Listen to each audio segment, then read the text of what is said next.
Evo Morales, recordemos, después del golpe de Estado en Bolivia. Así que es un placer saludarlo y más desde un canal cooperativo. ¿Cómo está, Evo? Muchas gracias, un saludo a ustedes y como también a los amables oyentes de esta radio cooperativa. Bueno, sé que a usted le interesa mucho el tema medios de comunicación y que en su país incluso ha hecho lo posible por darle más fuerza a los medios comunitarios y entiende muy bien la importancia de las voces alternativas. En nuestra gestión creamos como 150 medios de comunicación comunitaria que estaba a cargo del movimiento campesino indígena originaria, sectores sociales como mineros, como juntas vecinales, a todos los sectores transportistas, pero después del golpe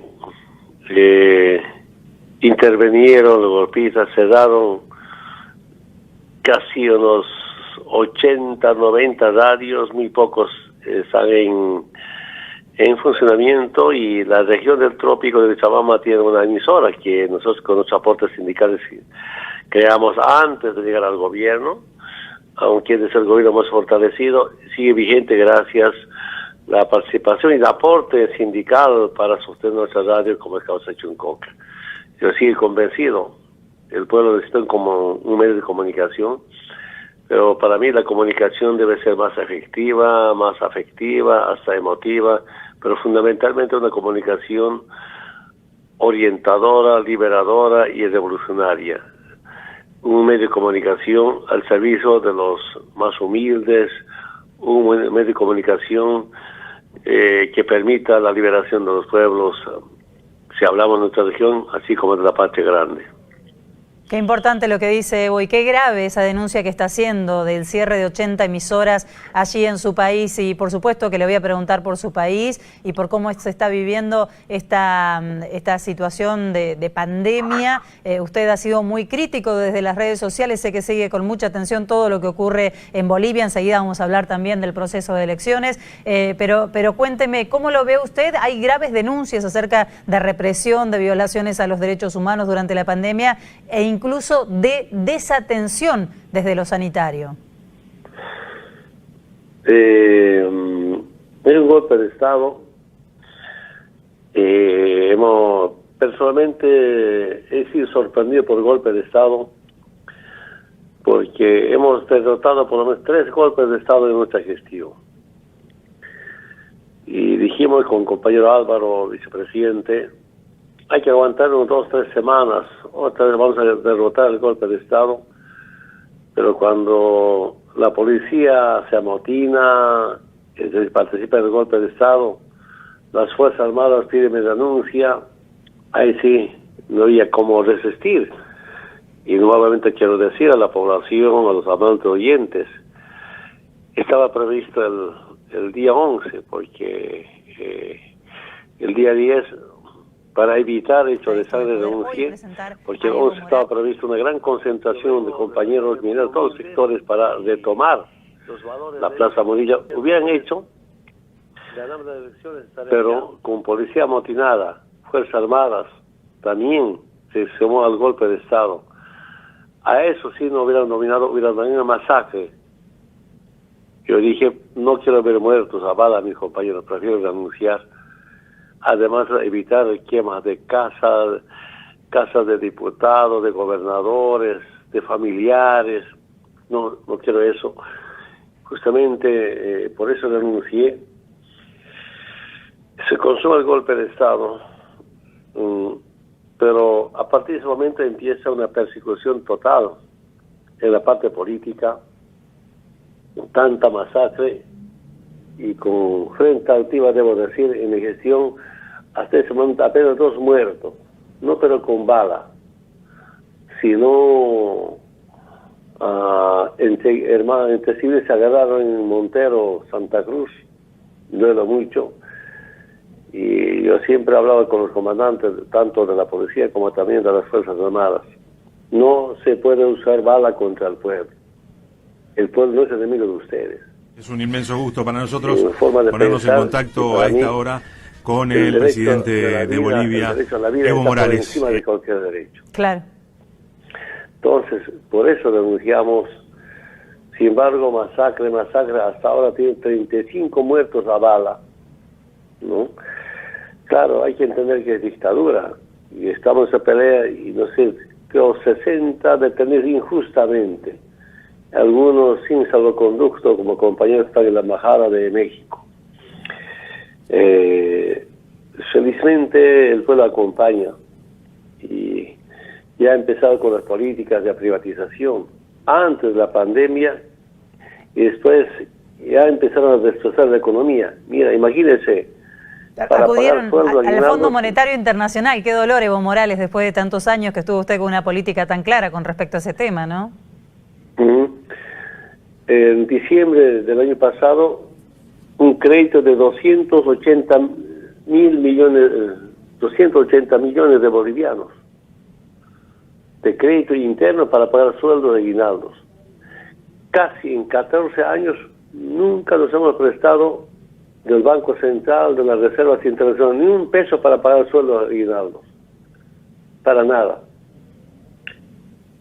Ahora tratan de echar la culpa a la pandemia por la crisis económica, ¿no? Estoy informando, de diciembre hasta ahora tienen un crédito de 4.000 millones de dólares, entre ellos del Fondo Monetario Internacional. Nosotros, cuando llegamos al gobierno en 2005-2006, la deuda externa era por lo menos del 55% con relación al PIB. Negociamos con BID, con Japón, con España, la convención, me han entendido, nos han condonado y bajamos a unos 15% de deuda externa con relación al PIB. Ajá. ¿Cuánto era el PIB 2005? Sí. 9.000, un poquito más de 9.000 millones de dólares. En enero del año pasado, ¿cuánto dejamos del PIB? 41.800 millones de dólares. Que no se atrevan, digamos, a hacer. ¿Y con cuánta deuda externa? 25% de deuda externa con relación al PIB. Ya sea BID, CAF, nos recomienda que la deuda externa no puede pasar el 50% con relación al PIB, Producto Interno Bruto. Y bien, ahora, en 6 meses, llegaron a 36% ya, 4.000 millones de dólares de deuda externa. Lo peor, como ustedes decían hace un momento, no prestarse del Fondo Monetario Internacional. Ellos tienen una política, la política evidentemente es como privatizar. Aquí hay algo raro. El 19 de abril de este año, el ministro Parada de Economía dijo, el fondo no nos condiciona nada. Y la semana pasada, creo el día martes, ya dice en la prensa, primer condicionamiento al tipo de cambio. Segundo, quiere el estado mínimo. No hay inversión social. Además de eso, como siempre manejan la flexibilización laboral, que es el estilo de los trabajadores. La receta de siempre del Fondo Monetario Internacional, ¿no? Lo vimos aquí en Argentina hace muy poco, Evo. La verdad que todos miramos con gran admiración en Latinoamérica el proceso que llevó adelante durante su gobierno, Evo, usted lo estaba repasando, en donde estatizó los recursos naturales, ¿no? Y justamente ha demostrado que el Estado dio de baja este discurso que tiene el neoliberalismo siempre, ¿no? Que el Estado no es eficiente. Usted demostró que el Estado puede ser eficiente administrando los recursos naturales, incrementó de esa manera los fondos disponibles para asistencia social y para que su pueblo pudiera crecer y fuera un poco más equitativo después de muchos años de atraso. Incluso durante muchos años Bolivia fue el país que más creció en la región, ¿no? Y me está diciendo que hay un proceso ahora contrario, ya lo repasó usted en cuanto al endeudamiento, pero también en cuanto a lo que usted había estatizado, ¿hay una tendencia privatizadora? Totalmente. De manera intencional les paralizó todas las obras que estaban en construcción. Ajá. Especialmente las industrias del Estado, como litio, como la petroquímica, las empresas públicas que están funcionando. La planta de Ugria nos ha costado 800 millones de dólares, estamos exportando a Brasil, todo paralizado y por tanto no hay divisas. ¿Cuál es la diferencia entre una industria privada y una industria pública? Ambos pagan impuestos. Pero una empresa privada, sus utilidades es para el privado, está respetado por Constitución en Bolivia. Mientras que una empresa pública estatal, las utilidades es del pueblo. Y con eso pagamos rentas, bonos, por eso hemos reducido la pobreza, las desigualdades, inversión social. Ahora no están generando, paralizar todas las empresas. Entonces, ese Estado no va a sobrevivir. Pero algo, un poco pasando al tema de pandemia. Sí. En Bolivia antes los neoliberales pedían mercado, mercado, mercado. Ahora parece chistoso. Los neoliberales dicen Estado, Estado, Estado. Claro. El Estado que banque las pérdidas, digamos. Así es. Entonces, es para la reflexión y también eso nos sirve de experiencia. Ahora está peor la situación económica del país porque Bolivia lamentablemente tiene en este momento 2 pandemias contra la vida y 2 pandemias contra la economía. ¿Y cómo me explico? Coronavirus nos acaba con la vida, pero en un estado de facto la dictadura nos mata de hambre.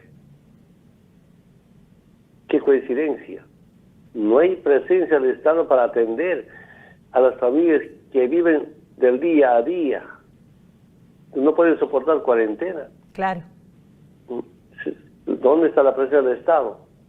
¿No? Segundo, en la parte económica, claro, con cuarentena se paraliza el aparato productivo, obligado para defender la vida. Pero un gobierno de facto, con corrupción, con nepotismo y con políticas neoliberales, paraliza el aparato productivo. Me duele ver cómo está mi querida Bolivia, duele mucho. La semana pasada me comuniqué con compañeros dirigentes del Salar de Uyuni. Pregunto, ¿cómo está la industria de cloruro de potasio? Paralizada desde diciembre y no está operando, por tanto no está fabricando cloruro de potasio. ¿Cómo está la primera industria que tenemos que inaugurar este año?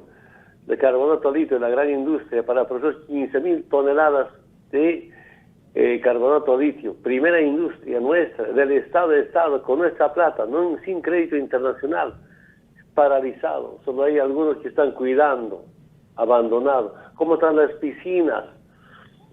Abandonados. Entonces, lo que mencionas, ahora vamos a entregar a Tesla de Estados Unidos. Entregar a Estados Unidos. Yo quiero ser muy sincero. Quién sabe, he sido muy atrevido.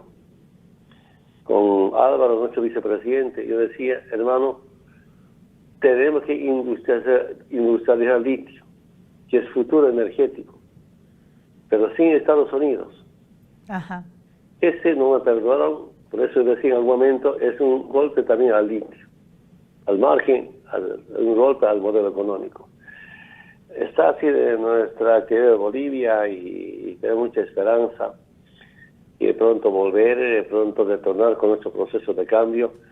Y esta semana, 2 semanas un poco negociando desde acá, a ver cómo garantizar las elecciones. Las elecciones que van a ser el próximo 6 de septiembre, Evo, yo le quería preguntar, en este contexto que usted viene denunciando de persecución a la oposición, justamente, en estos días fue escandaloso porque miramos el racismo en Estados Unidos, pero en Bolivia es muy grave lo que está pasando. Un ministro, como es el ministro de Minería, salió a desvincularse de su movimiento, diciendo que él tiene ojos claros y pelo claro y por eso no tiene nada que ver. Digo,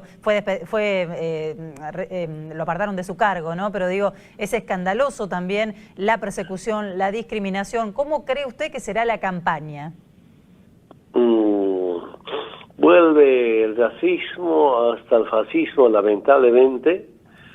Un poco estaba repasando nuestra historia.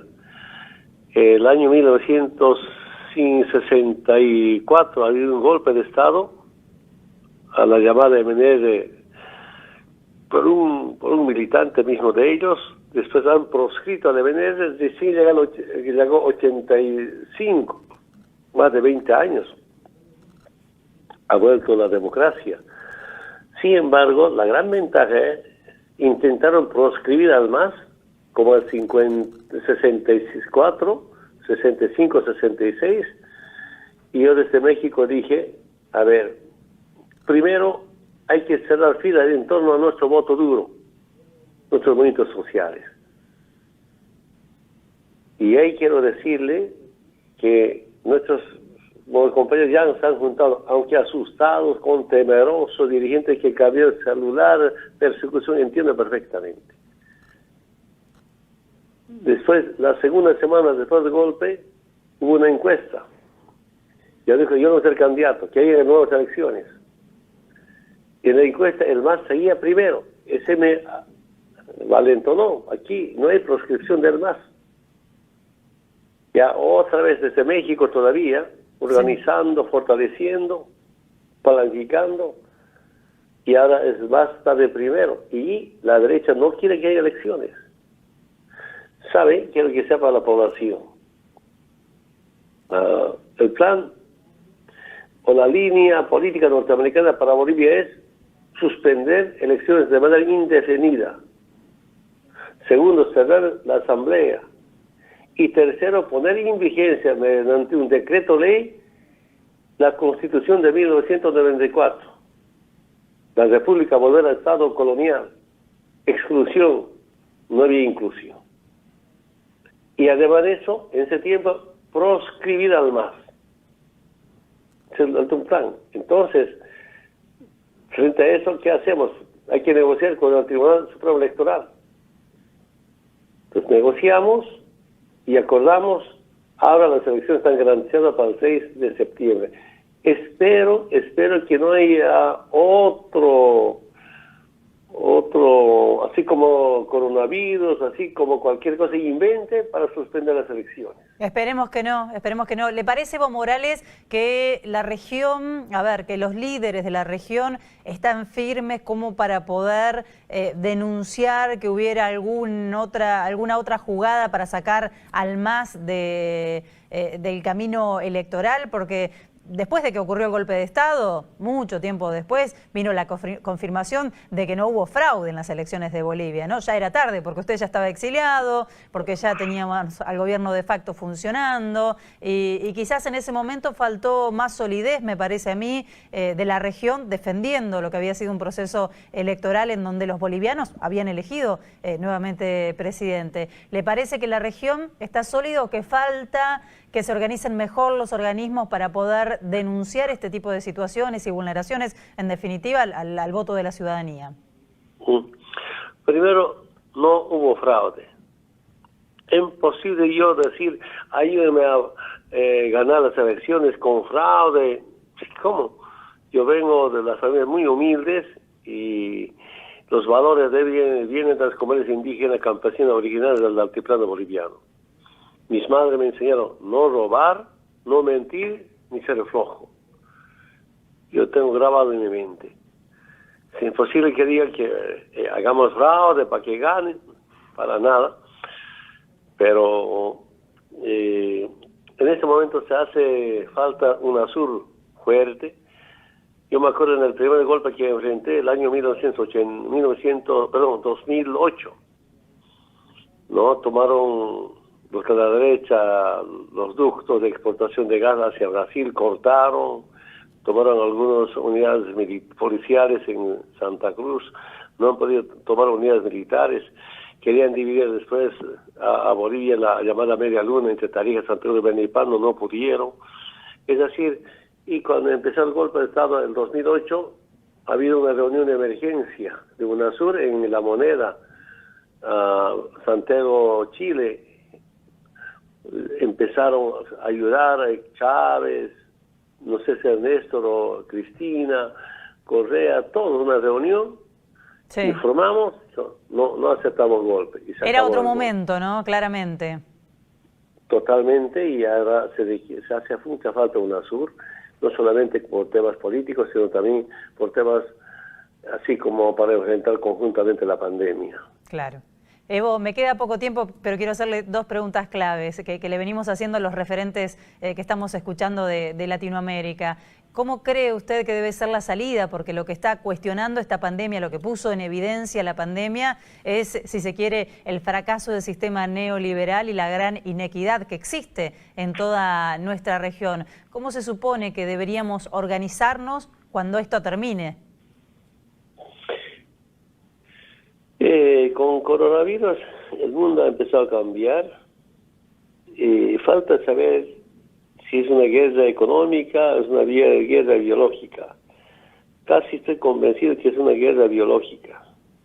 Hace tiempo, hace 2 o 3 años atrás yo leí por ahí un mensaje justamente del Fondo Monetario Internacional y que decía: en la política del nuevo orden mundial hay que planificar la reducción a la población innecesaria. Yo me metí a la cabeza. Decía, las personas de tercera edad es una carga del Estado y del sector privado. Entonces, ahora este coronavirus ataca más a personas de tercera edad, discapacitadas, especialmente a la gente humilde, pobre. Estamos viendo en Estados Unidos, mira, sobre la pandemia, la discriminación, el racismo. El pueblo norteamericano levantado. Entonces, ¿hasta cuándo durará esta pandemia? ¿Hasta cuándo haya vacuna, cura, prevención? Entonces, ya hay que estar preparados que vamos a vivir con coronavirus. Por tanto, hay que empezar a cambiar políticas. Que la salud no puede seguir siendo un negocio privado. Es un servicio público, un derecho humano, porque la vida no puede ser una mercancía. ¿Qué quiero decir? Que es importante poco a poco estatizar las clínicas privadas, tomando en cuenta la capacidad económica de Estados, evidentemente, pero fundamentalmente las industrias de medicamentos, la investigación científica sobre salud, sobre medicina, no pueden ser privatizadas. Debe estar en manos del Estado o en manos, por lo menos, de la Organización Mundial de Salud. Ese debe cambiar.